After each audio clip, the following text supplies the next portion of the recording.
Hey friends, welcome back to The Rogue Educator, where we talk about all things education, wellness, and story. My name's Katie, and I'm so glad you're here. Okay, so for this video, I'm just going to do a bit of a wrap-up of all the books that I read this summer. Usually, I'd like to maybe do this once a month when I finish for the month, but summer's always a little bit tricky, and we were gone for a month and things like that. It was a great summer. I read a lot of books, but I just couldn't sit down to make videos. So here you go with my summer wrap-up. One of the first books I finished reading was The Priory of the Orange Tree, which is a big fat tome, several hundred pages long, and received a fair amount of mixed reviews, I noticed, around the BookTube community. But I actually really liked it. There were a couple of things that I didn't love, but overall I gave it 3.5 stars. I thought it was a very well-constructed, intricate storyline that really came together well at the end. And as someone who aspires to write fantasy fiction or novels in general, #goals. It was a really well put together story. So I just have my notes over here with some things that I wrote down as I read it and finished it. So here we go. I'm on the wrong page. All right. I liked that there were no loose ends. Everything wrapped up really tightly and nicely at the end. There's some really solid character development and character growth throughout the stories. A couple of things I didn't love. I did not love the romance. I thought it was sort of insta-love and kind of bad timing. Like it came together as part of a rebound. And so I didn't really love that. It did raise the stakes for part of the story near the end. So that made it interesting, but I think it could have been maybe done more smoothly. And the other thing I didn't love or just found a little bit hard in the actual reading process was it felt like the author may have sat on the keyboard for a portion of her story writing and just named her characters and places, whatever happened to come out from sitting on the keyboard, or smushing all the keys down in frustration or something like that. So I'm a pretty high level reader over here, but even I struggled with the strange combinations of consonants and vowels. But it was good and it was interesting, and I definitely felt immersed in the story, but it was a little tricky at times, and I could see why that would be super challenging for someone that wasn't as confident in their reading. You just have to kind of make up a name in your head and roll with it. But overall, I thought it was a really good story, and I can see maybe why it got some mixed reviews, but I liked it. I don't own a copy at the moment, but it may be one that I'd like to add to my bookshelf. Okay, the next book I read was Radio Silence, which I actually have a copy of here. And this is by Alice Oseman, and she's a British author, and she's pretty young. She's in her 20s, which is pretty awesome that she's been successful in writing a couple of stories that have done really well. This story I gave a 3.5 stars out of 5. I liked it. I thought it was a page turner. I wanted to know what was going to happen and all of that. And I thought parts of the story were super original. So here are some of my notes from it. I thought good, strong character development. It captures teenage dialogue and feelings really well. Very genuine. I didn't feel like it was forced. I really felt like I was listening to teenagers have a conversation. So I really liked that. And I also really thought the universe city storyline was super original. And so I enjoyed reading all of that. The parts that I didn't care for, I thought maybe the story was trying to do too much. It was pitched to me as a story that wrestles with sort of being successful in a non-academic setting, which I think is a super important thing to tackle for teenagers and young people these days, especially in the United States, where the cost of college is astronomical and maybe not always the most practical way to go. So I thought that was good. That was why I picked up the story to read it. Since I teach and taught middle school and high school students, I thought it was super relevant. So it did that. It did wrestle with the idea of being successful in a non-academic setting, but I think that storyline got a little bit lost amidst other really big ticket subplots. There were just a lot of really big things going on, and I thought maybe it was a little much. The other thing I didn't care for there were a few characters that I thought were way over the top and not especially realistic. And maybe the author did that to make a point or to make other things stand out a little bit. But I thought it was a little too much. So that's why I got 3.5 stars. But like I said, it was a page turner and I do recommend it. There were some really original elements to the plot and really good writing, really good dialogue. So yeah, Radio Silence by Alice Oseman. The next book I read is something completely different. This is a collection of essays called Loitering by Charles D'Ambrosio. And I liked this a lot. One of the big things I liked about it is that the author writes from the Pacific Northwest, which is where I am also from. So a lot of his imagery and a lot of his just geographical places that he writes about are places that I can visualize and imagine being there. And since I don't live there at the moment, it's nice to be able to think about places that are pretty special to me, and concepts and ideas and political things that are also sort of ingrained in my psyche at this point. I spent 30 years plus living in the Pacific Northwest, and now I'm in the Midwest. So it's a little different, and I liked being able to go back to the Northwest in my brain. Some of the motifs in this book were family, his family of origin, and also the family that he imagines for himself one day. He also writes a lot about rivers and moving forward and the passage of time. He writes a lot about salmon and Native Americans and all the complicated relationships and politics that come with that from being in the Pacific Northwest. He writes a lot about moving forward. He writes ideas on how society is sort of unable to return to a golden age and just has to keep moving forward and stop trying to go back to the glory days or the days of Eden or things like that. His essays really wander and weave, and they go one direction and then they go another direction, and then they circle back to where he started. And I think that's pretty characteristic of the personal essay in general, but that's not a genre where I've spent a lot of time. So I really enjoyed learning more about it. This was a book that I had to read while I was on vacation at the beach. And I took it back with me when we spent our month in the Pacific Northwest this summer. I was reading it at the beach. I did not have the distraction of children or cooking or cleaning the house, so I could really immerse myself, which is something I had to do so as not to get lost in all of the lovely language and the more heavy prose, I guess, that comes with reading personal essays. And one thing I thought was kind of fun was there was an essay that had to do with Woodland, Washington, which is a little town on the I-5 corridor that I had actually just driven through like hours earlier that day. So I enjoyed that very much. I didn't really rate this book just because I'm new to the genre. And, I'm kind of biased about where it takes place, but I liked it. It was good. It was a really good place for me to start with getting to know the personal essay. So, Loitering by Charles D'Ambrosio. All right, next up, I listened to State of Wonder by Anne Patchett. So this is a story that I actually tried to read several years ago and just couldn't get into, or for whatever reason, I DNF'd it at the time. But I really wanted to pick it back up, especially after this bizarre conversation with my dad, in which he was talking about how someone he had been talking to had mentioned this theory about how if a story is meant to be written, it's going to be written whether by one person, if not by one person, then by another one.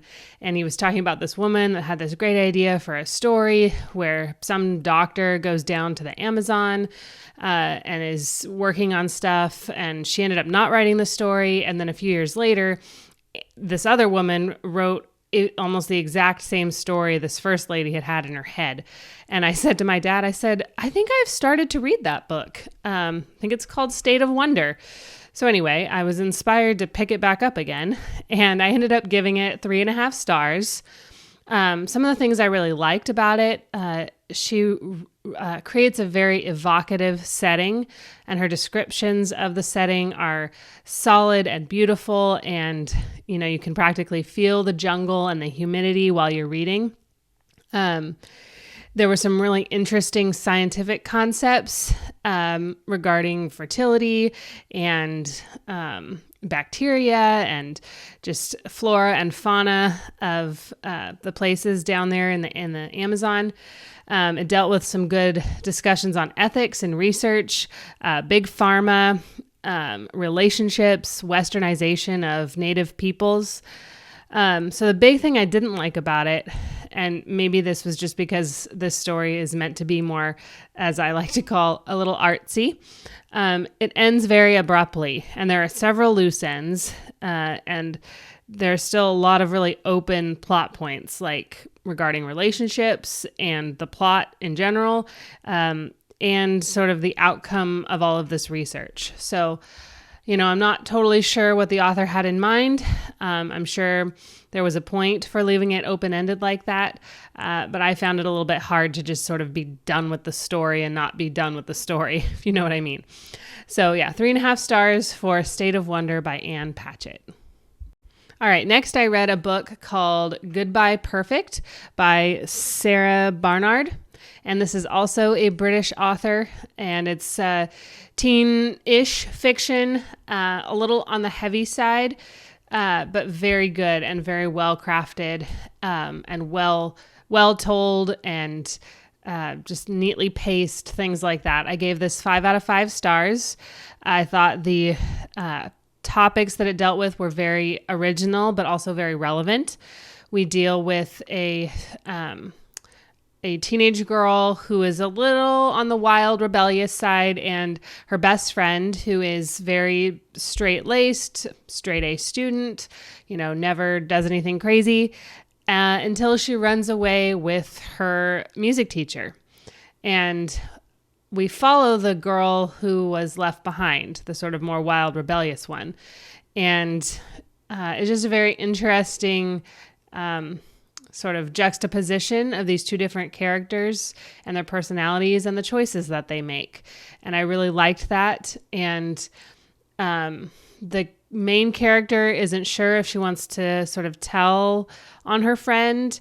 And it really, the story deals with sort of that power struggle and why is this wrong to run away with your teacher, even when it seems, highly romantic and things like that. So I thought it was very good. Subject matter was original.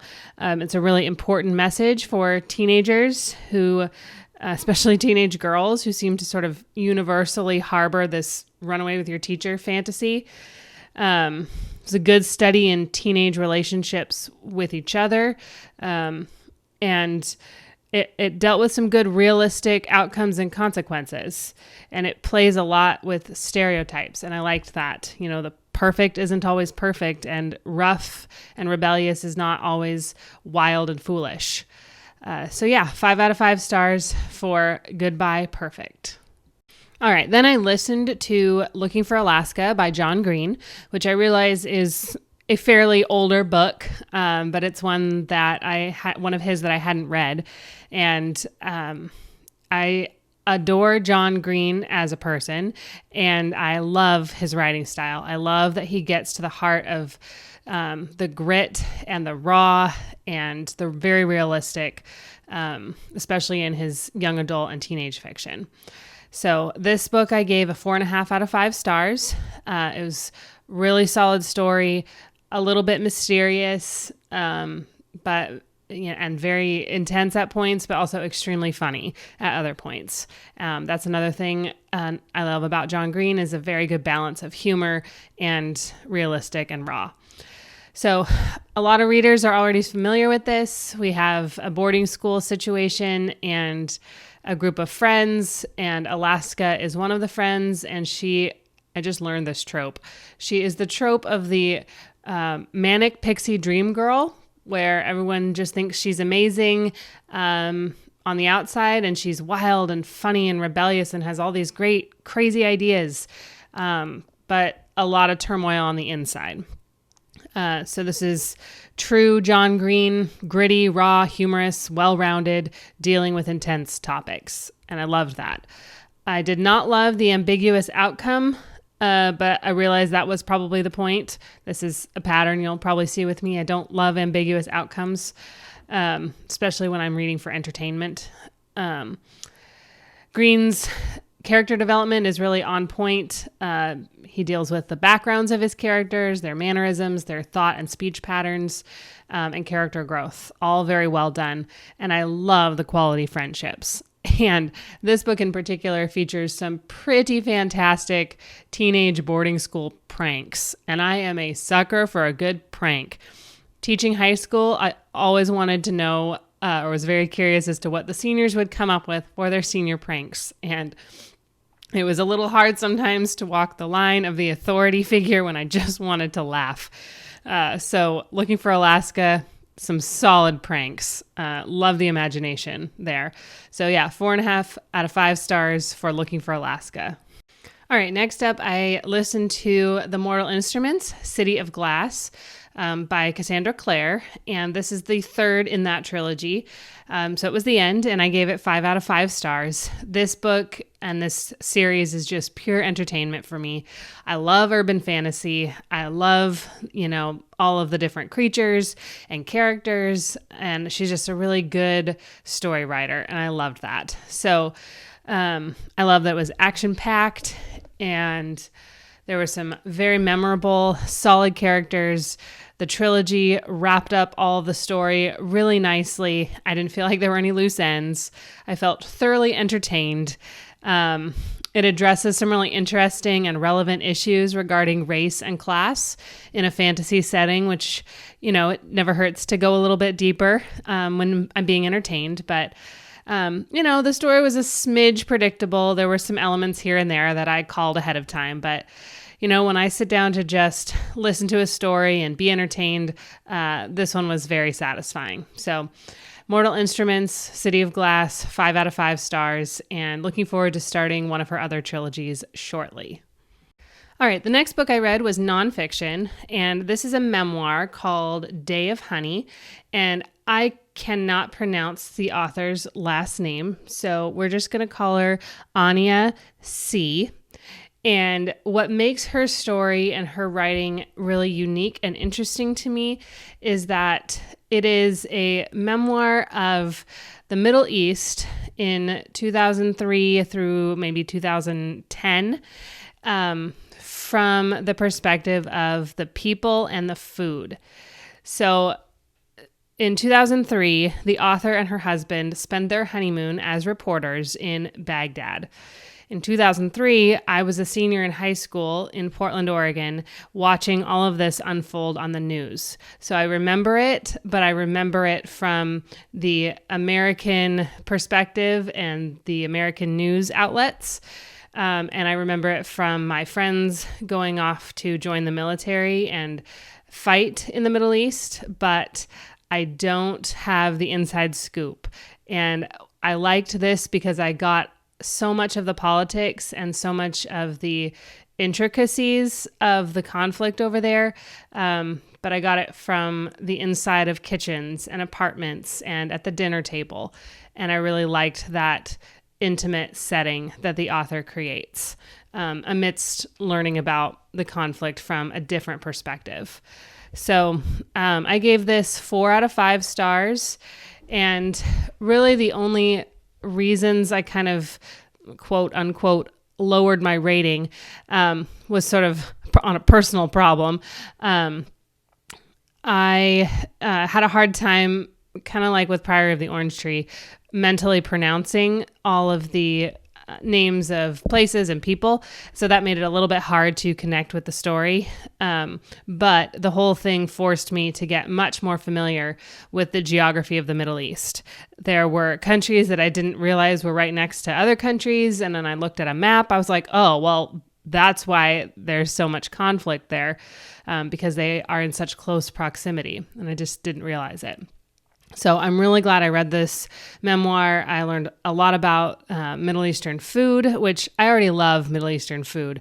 But I liked learning about the food alongside the author who was living there and isn't a whole lot older than me, but she's an American and she was living there, and it just made the story and the politics and the conflict more well-rounded for me. So Day of Honey by Anya C. Highly recommend, 4 out of 5 stars. All right, then I read This Beautiful Demons by Sarah Cannon. And this is back to the urban fantasy theme that I like in general. I was going to say theme of the summer, but it's probably going to continue through the fall and probably the winter too, and maybe the spring. So we'll see. Anyway, Beautiful Demons by Sarah Cannon. Again, pure entertainment, great story. Gave it 5 out of 5 stars. Sarah Cannon is a self-published author, and she's been very successful with her set of series. And this one revolves around a mysterious town, and this girl is an orphan, and she's been in the foster care system, and she winds up in this boarding house in this strange town that gives off some really weird, creepy, interesting vibes. And, as the story unfolds, we learn a little bit more about this character's backstory and what brought her here. And we also see that this town is really obsessed with their cheerleaders. And I thought that was a really interesting spin on some of these more generic tropes. So great pacing, good plot, good characters. I'm hooked and looking forward to the next, I don't know how many books there are, 8 or so in this series. I love that this author is self-published and is doing really well. She clearly put the effort in to do it right and get beta readers and quality paperback cover and all those things. So very mysterious story. Really liked it. Really excited to see what happens next. So 5 out of 5 for Beautiful Demons by Sarah Cannon. All right. And last but not least, I read a book that so resonated with my heart. This is a book called Introverted Mom by Jamie C. Martin. And this, again, I needed this book in my life this summer.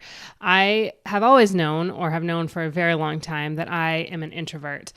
And I have always said, if I could hang out with any girls from fiction, I would want to hang out with Anne of Green Gables, Jo March from Little Women, Laura Ingalls Wilder, who I realize is not actually fictional, and Hermione Granger. Those are the 4 gals that I would want to, hang out with at a tea party, or they're probably not into tea parties, but something like that. I'd want to hang out with them. So Jamie Martin in Introverted Mom, not only does she speak stories from her own life as an introverted mom and finding space to recharge and tackle the big things and be brave and be bold in her own life, but then she also brings in elements of the writings of L.M. Montgomery, who wrote Anne of Green Gables, and Louisa May Alcott, who created the character of Jo March. And she brings in writing from Laura Ingalls Wilder. And I thought, well, this book just has my name all over it. And sure enough, I gave it 5 out of 5 stars. It was a book that I needed this summer. I have 2 little children. This summer they were 2 and 3.5 years old. So they need me a lot, and it's wonderful. But this book was great in sort of giving me perspective and helping me see that there are times that I just need to recharge. And introverts are not weak. We can still tackle big things. We just need to find our rest and our recharge in different ways than extroverts. So, this is a great book. I don't know what else to say about it, except that I'm so glad I read it. And I feel like, it wasn't for entertainment purposes, but it definitely is going to strengthen my mothering, and that makes me excited. So that wraps up this wrap up. 10 books this summer. I loved pretty much all of them. None of them were an epic fail. If they were, I probably DNF'd them. Good mix of audiobooks, fiction, nonfiction, physical books. I'm really satisfied with how the summer went, and I'm looking forward to the fall. So more on that, on this channel coming up. Subscribe if you're new, and I will see you later.